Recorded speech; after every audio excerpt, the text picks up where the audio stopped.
Yo, what's up guys, and today I'm gonna review the game called Meteor Maker. From time to time, two games appear, the long life of which must be ensured by users. Super Mario Maker and its sequel exist thanks to a community that creates many new worlds every day.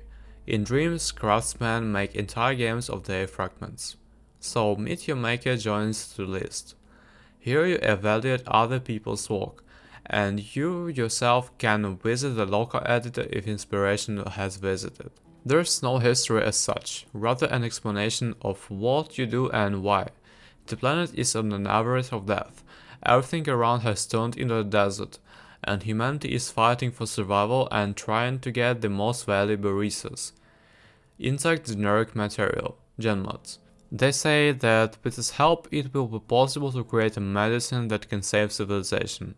We become the custodian of the Chimera, a living experimental organism that evolves and becomes stronger thanks to the genmate. The Chimera claims that its evolution will lead to the vaccine, and we have neither the time nor the courage to check the assignment. We obediently follow the order and go to collect resources. The genmod is hidden in the Outposts. First, you need to go to the table in the local headquarters and choose which outpost you like. The task in each of items is the same. Enter the building, take a flask with a resource there and run away. Reach the desert of the starting point. You can complete the sortie by pressing one button and get rewards.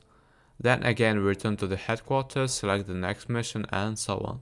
The difficulty lies in the fact that all outposts are well protected. It's not just about the guards with the weapons, there are usually not so many of them. Much more dangerous than numerous traps. Some are attached to the walls, others the ceiling. Others are activated if they step on.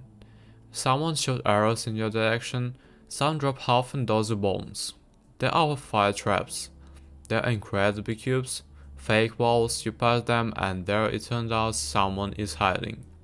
Whatever you face, the rule is always the same. As soon as the character is injured, he dies. Exploring outposts is reminiscent of tactical shooting gameplay where you slowly walk down corridors, constantly looking around, checking ceilings, and turning around while climbing stairs. Traps can be activated by simply walking past them, or by peeking out of the second and immediately running away. Usually the traps are immediately turned off and no longer pose a danger. But if the architect turned out the sadist, then they can walk again. Therefore, it's more reliable to destroy them, either with melee weapons or arrows from a crossbow, which must then be picked up.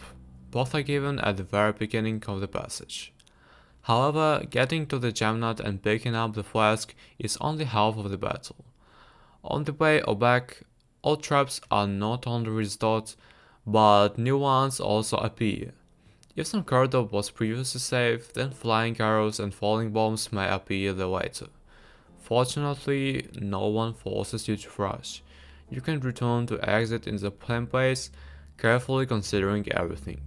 But sometimes you give up slack and die almost before the exit.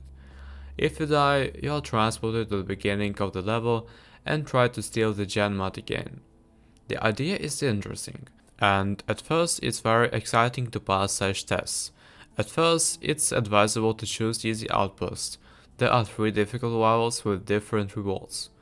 Then you switch to more difficult levels. There you need to carefully consider each step, as they are more dangerous. Grenades become much more useful, allowing you to detonate several traps at once in a small radius, and a grappling hook can occasionally come in handy. The only problem is that there is not enough variety in your Meteor Maker. I got everything the game had to offer in the very first day. Locations do not really differ from each other in appearance. Thus the structures assembled from multicolored cubes. There are not many types of traps. When you see one of them from afar, you know what to do with it and how best to avoid death. The guards are the same and act the same, and structurally the levels begin to repeat over time, even though they are created by different people. Someone puts snipers in these places where the players should not climb, someone surrounds the flask with genmod with traps. The second is especially common in locations of increased complexity. The strangest decision of the developers seems to be that absolutely aways the path to the gen mod can pass without a single jump. When you create a level, the main condition is only one, that a small robot carrying back and thought can freely walk around the same routes, thereby prompting the player where to go. That is, even if the author of the level created a labyrinth, the robot will help you find the way. Such a system leads to the fact that it makes no sense to fence large-scale vertical buildings with the platforms, and you can create a puzzle location here.